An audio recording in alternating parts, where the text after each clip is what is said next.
এই মৎস্য কত বছর থেকে চলছে? বঙ্গাব্দ 1368 সাল থেকে চলছে। স্বর্গীয় আমার ঠাকুরদাদা রণাথ চক্রবর্তী এই মাকে প্রতিষ্ঠা করেন। স্বপ্নাদেশে মাকে পেয়েছিলেন।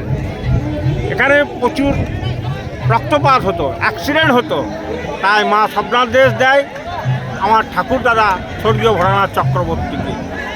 তখন উনি গ্রামস্থ লোকজনকে বলে এবং তাদের একটা মায়ের বেদি তৈরি করে।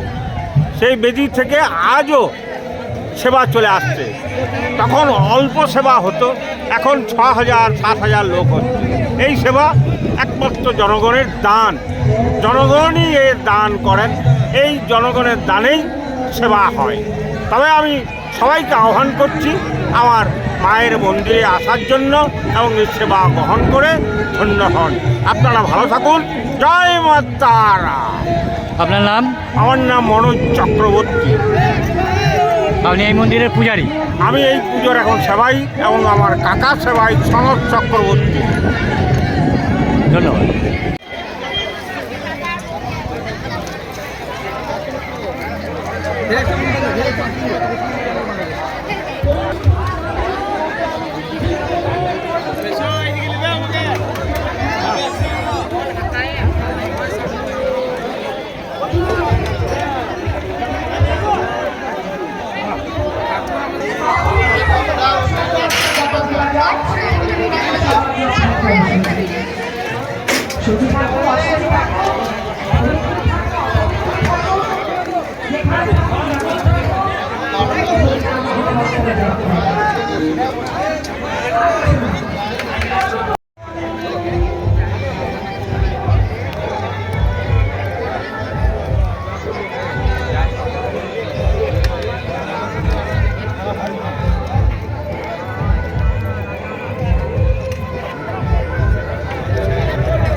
এবছর পুজো উপলক্ষে আপনাদের বাজার কেমন মেলার?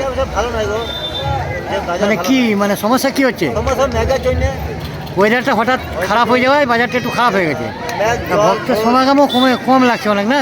মেঘ জল ঝড় ওই জন্য খারাপ। আচ্ছা, ওই জন্য হঠাৎ করে বাজারটা একটু খারাপ হয়ে গেল। ঠিক আছে, মায়ের কৃপা এখন সারা রাত চলবে, আশা করি মায়ের আশীর্বাদে বাজার খুলে যাবে। দেখা যায় মায়ের দরটা। কী নাম আপনার? হ্যাঁ, কী নাম? আমার নাম অলোক কোথায় বাড়ি? বকরুল। বকুল। সব মেলাতেই বসেন আপনি? ওই যাই ছোটোখাটো মেলা গেলে যাই। ছোটোখাটো মেলাতে বসেন, ঠিক আছে, ধন্যবাদ। ক্যামেরায় সুশান্ত রায়ের রিপোর্ট, দুবরাজপুর, বীরভূম।